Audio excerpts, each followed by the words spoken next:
ahead and talk about membrane reactions.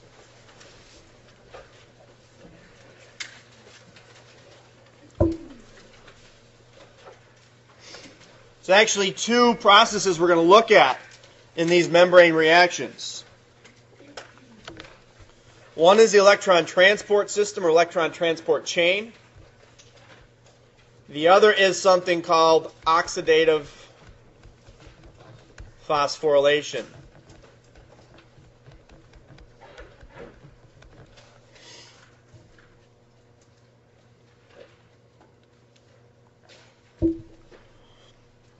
Now, collectively, all these events, besides being called membrane reactions because they are occurring across that intermitochondrial membrane, these events are also called the chemiosmotic mechanism.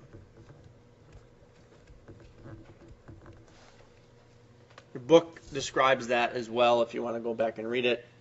But that's another way of describing these events in the electron transport chain and the oxidative phosphorylation. Now, somewhere you should have that paper with a series of matrices on it that talk about respiration type, location, reactants, products. If you can dig that up, we're going to take a look at that for these membrane reactions.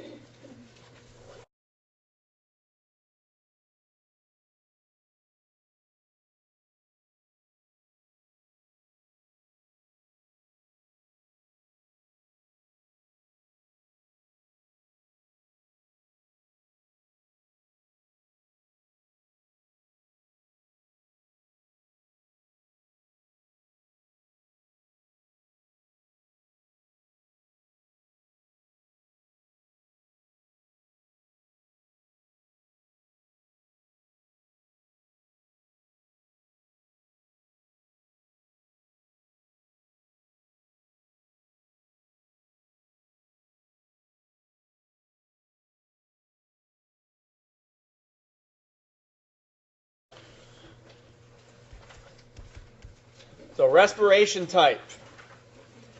It is aerobic. And in this particular case, we are going to be using oxygen directly. If you go back and look at the citric acid cycle, the matrix reactions, nowhere in there do we see an oxygen molecule or oxygen atom coming in and playing a role, do we? But yet we still need oxygen for oxygen to be present for those matrix reactions to go forward. And once I get through this, I'll go back and kind of explain why that is. But what we'll see with these membrane reactions, specifically with the electron transport chain, is that we will actually see where oxygen as an element, as an atom, as a molecule comes in and plays a role in the process. Location. Where does the process occur? Well, it occurs across the inner mitochondrial membrane.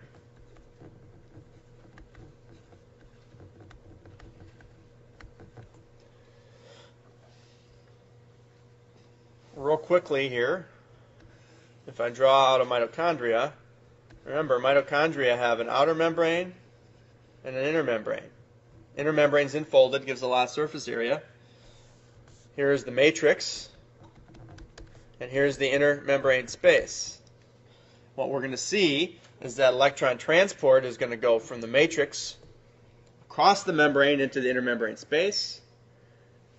And then oxidative phosphorylation will involve substances moving from the inner membrane space back to the matrix. So the location, when I say across the inner mitochondrial membrane, I'm saying it occurs, all the reactions are occurring within the membrane itself. There's enzymes built within the mitochondrial membrane, but things are crossing back and forth from matrix to the inner membrane space. All right, reactants.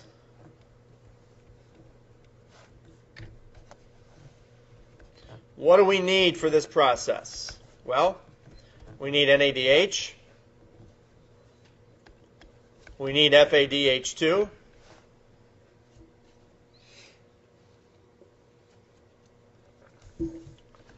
we're going to need ADP because we're going to see that these membrane reactions is where the majority of the ATP is produced.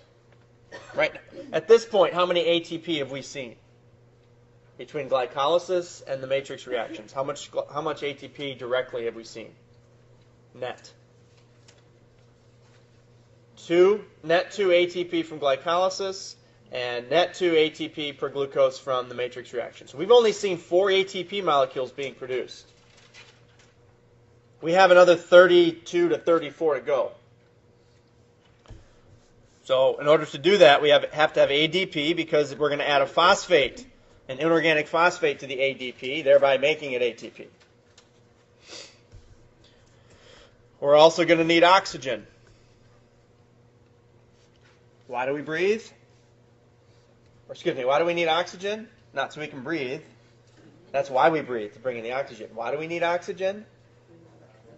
Because it acts as the final electron acceptor in electron transport chain, and we'll see that today.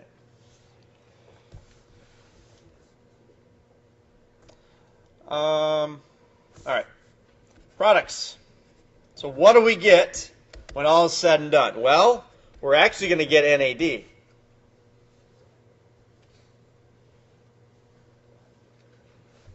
Which should tell you about what's going to happen. NADH is going to be oxidized to NAD, meaning that it's going to give up its electrons and protons for some reason. We're also going to get FAD, which also means that FADH2 is going to be oxidized to FAD, meaning it will give up its electrons and protons that it picked up. We're going to see ATP, and we're going to see water.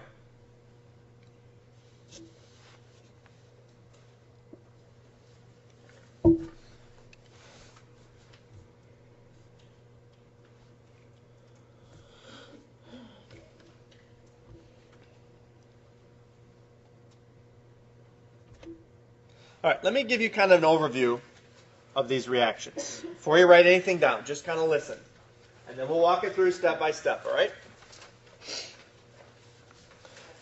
So here is the mitochondrial matrix. Here's the inner membrane space. Here is the inner membrane. As I said, we're going to see the electron transport process basically doing this, moving substances from the matrix to the inner membrane space. And we're going to see oxidative phosphorylation, moving substances from the inner membrane space back to the matrix. Now, embedded within that inner membrane are enzymes, or special enzymes. These 3 enzymes here are called cytochromes. They're actually iron-containing groups.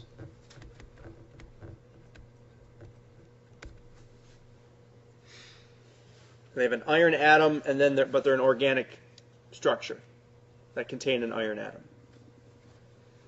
The cloud just represents energy. If I had to do these diagrams again, I would probably omit the cloud. This here is called ATP synthase. What do you think that does? It's also an enzyme. What do you think that does, based on its name? Produces ATP. This is what allows that oxidative phosphorylation to occur, which is where we're going to take ADP and a phosphate, and it's going to be converted to ATP. We're going to phosphorylate ADP, meaning we're going to add a phosphate to it.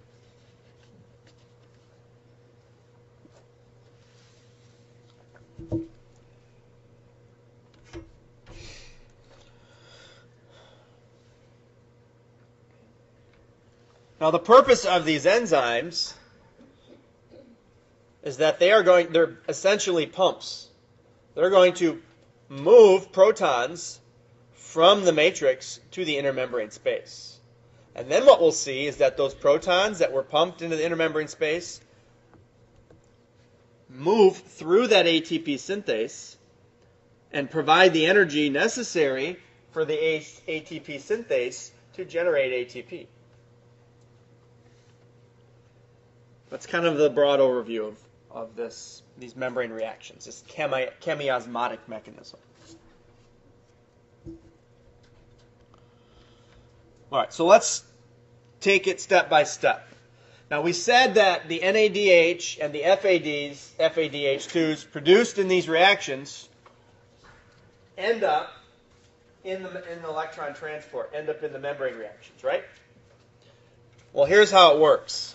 We'll start with NADH. Just ignore FADH2 for now. So what's going to happen is the NADH will give its electrons to the first cytochrome. And it will also release its 2 protons. So what happens then is that NAD then is oxidized to NAD because it's losing electrons. Oxidation involves loss of electrons. So NADH is oxidized to NAD. The electrons are handed off to the first cytochrome, which means that this cytochrome then is reduced.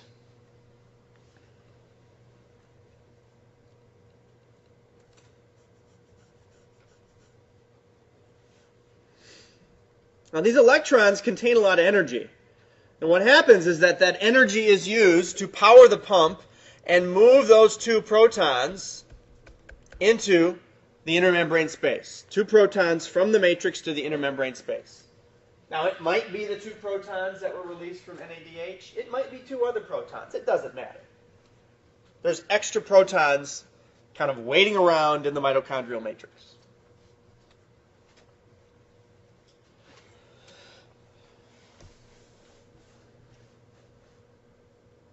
Now, as those protons are pumped to the inner membrane space, some of the energy in the electrons is being used. It's like a battery.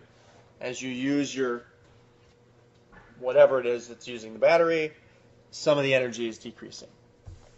So what's going to happen then at that point is that those electrons will be handed off to the next cytochrome or transported to the next cytochrome. When those electrons are released, this then is oxidized. That original cytochrome goes back to its oxidized form because it lost electrons. Remember, whenever you have an oxidation, you have to have a reduction and vice versa. So this second cytochrome then, again, uses some of the energy to pump 2 protons into that inner membrane space. So this reduced form then will hand off its used electrons to the next cytochrome, which now oxidizes that second cytochrome. So it's ready to receive electrons again. At the same time then, that third cytochrome ends up being reduced because it's gaining electrons. Oil rig, reduction involves gain. So this molecule is being reduced. The energy then is used, just like we saw before, to pump 2 protons into that inner membrane space.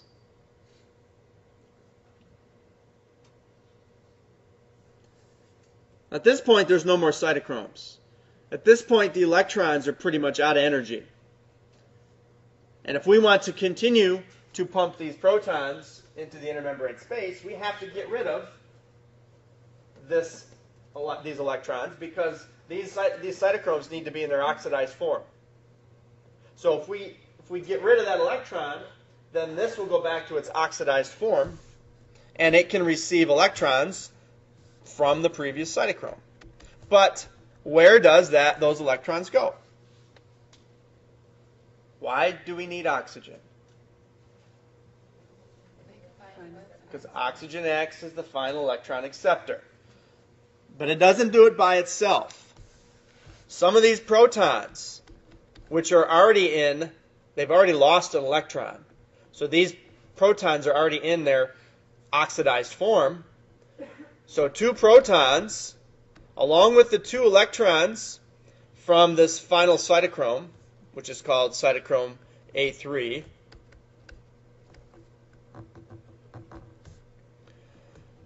together with oxygen will form a water molecule.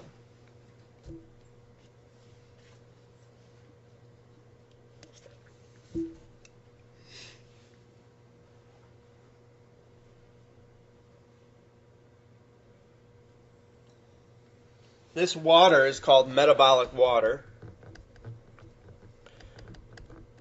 This is the water that we see in the cellular respiration reaction.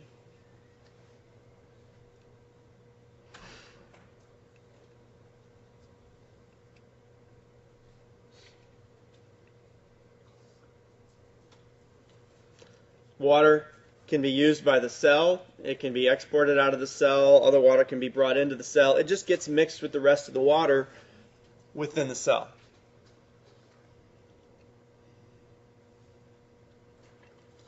Now I keep saying the word pumped, that these protons are pumped from the matrix into the intermembrane space, and we have to use energy to do it. Now it's not active transport, it is an active transport-like process.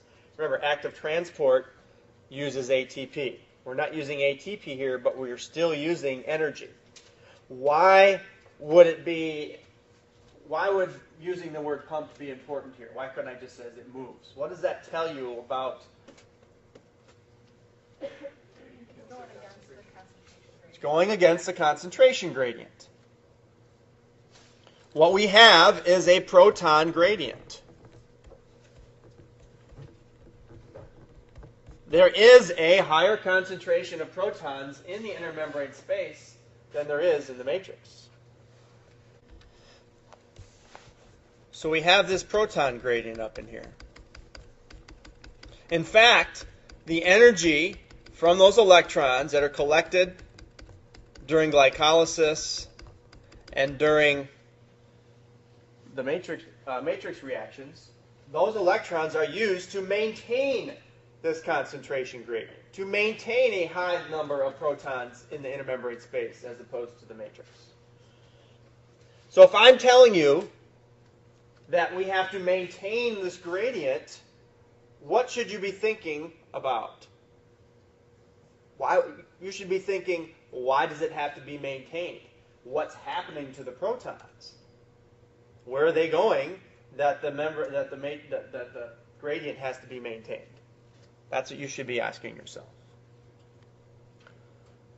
And the answer to that question is, where are they going? They are actually diffusing through that ATP synthase. We're using the energy in this proton gradient to power this pump, or to power this enzyme, to give this enzyme the energy that it needs to add the phosphate to the ADP.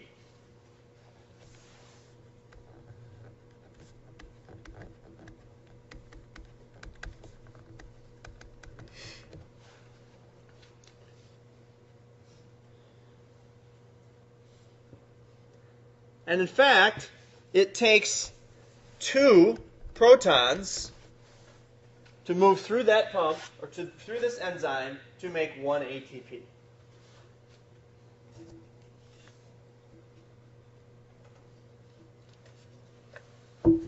So every 2 protons that move through that enzyme, that ATP synthase, will produce 1 ATP.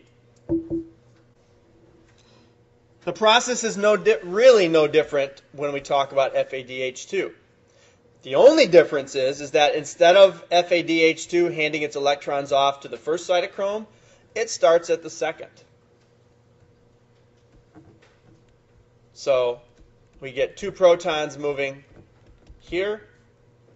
Again, we get an oxidation of FADH2 to FAD. We get a reduction here, hands off its electrons. This is now reduced. This is oxidized. Hands off its electrons to 2 protons and an oxygen atom. And therefore this is reduced again. And we get 2 protons. That's the only difference between the NADH and FADH2 in this process, is where they hand their electrons to. Now here's a question. I'm going to give you some time to think about it and work on it. So using this information that I've just given you, I want you to formulate an explanation as to why NADH has enough energy to produce 3 ATP and why FADH2 has enough energy to produce 2 ATP. Okay, don't tell me. I want you to think about it, write it down.